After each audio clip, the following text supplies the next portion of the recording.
எண்ணாகமம் 34 அதிகாரம்.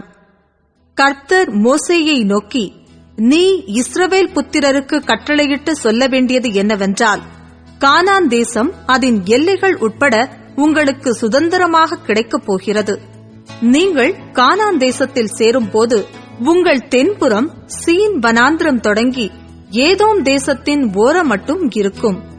கிழக்கே இருக்கிற உப்புக்கடலின் கடைசி தொடங்கி உங்கள் தென் எல்லையாயிருக்கும். உங்கள் எல்லை தெற்கிலிருந்து அக்கராபீம் மேடுகளைச் சுற்றி சீன் வனாந்திரம் வரையில் போய் தெற்கிலே காதேஸ் பர்னேயாவுக்கும், அங்கே இருந்து ஆத்சார் அதாருக்கும், அங்கே இருந்து அஸ்மோனாவுக்கும் போய் அஸ்மோனாவிலிருந்து எகிப்தின் நதி வரைக்கும் சுற்றி போய் கடலில் முடியும்.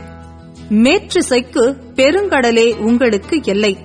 அதுவே உங்களுக்கு மேற்புறத்து எல்லையாயிருக்கும். உங்களுக்கு வடதிசை எல்லை பெருங்கடல் தொடங்கி ஓர் என்னும் மலையை உங்களுக்கு குறிப்பாக வைத்து, ஓர் என்னும் மலை தொடங்கி ஆமாத்திற்கு போகிற வழியை குறிப்பாக வைத்து, அங்கே இருந்து அந்த எல்லை சேதாத்திற்கு போய், அங்கே இருந்து அது சிப்ரோனுக்கு போய் ஆத்சார் ஏனானிலே முடியும். அதுவே உங்களுக்கு வடபுறத்து எல்லையாயிருக்கும்.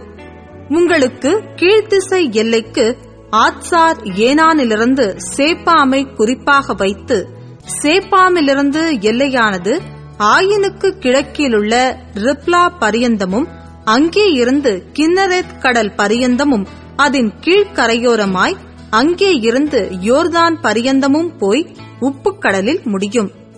இந்த சுற்றெல்லைகளை உடைய தேசமே உங்களுக்குரிய தேசம் என்று சொல் என்றார். அப்பொழுது மோசே இஸ்ரவேல் புத்திரரை நோக்கி, 9 கோத்திரத்தாருக்கு கொடுக்கும்படி கர்த்தர் கட்டளையிட்டதும் நீங்கள் சீட்டு போட்டு சுதந்தரித்துக் கொள்ள வேண்டியதுமான தேசம் இதுவே. ரூபன் புத்திரர் தங்கள் பிதாக்களுடைய வம்சத்தின்படியும், காத் புத்திரர் தங்கள் பிதாக்களுடைய வம்சத்தின்படியும் தங்கள் சுதந்திரத்தை பெற்றுக்கொண்டதும் அல்லாமல், மனாசேயின் பாதி கோத்திரத்தாரும் தங்கள் சுதந்திரத்தை பெற்றுக்கொண்டார்கள். இந்த 2.5 கோத்திரத்தாரும் சூரியோதய திசையாகிய கிழக்கே எரிகோவின் அருகேயுள்ள யோர்தானுக்கு இப்புறத்திலே தங்கள் சுதந்திரத்தை பெற்றுக்கொண்டார்கள் என்றான். மேலும் கர்த்தர் மோசேயை நோக்கி, உங்களுக்கு தேசத்தை பங்கிட்டுக் கொடுக்கும் மனிதரின் நாமங்களாவன: ஆசாரியனாகிய எலெயாசாரும் நூனின் குமாரனாகிய யோசுவாவுமே. அன்றியும் தேசத்தை பங்கிடும்படி ஒவ்வொரு கோத்திரத்தில் ஒவ்வொரு தலைவனையும் தெரிந்து கொள்ளுங்கள்.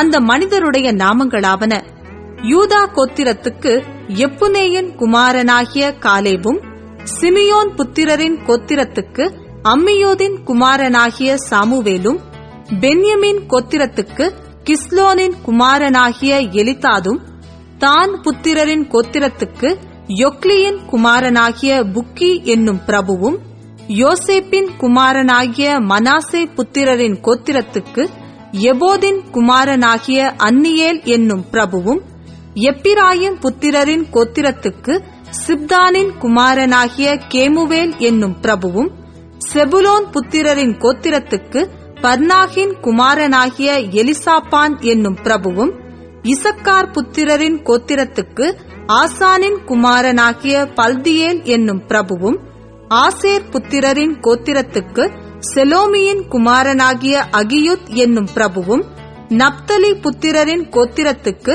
அம்மியூதின் குமாரனாகிய பெதாக்கேல் என்னும் பிரபுவுமே என்றார். கானான் தேசத்திலே இஸ்ரவேல் புத்திரருக்கு சுதந்திரங்களை பங்கிட்டுக் கொடுக்கிறதற்கு கர்த்தர் கட்டளையிட்டவர்கள் இவர்களே.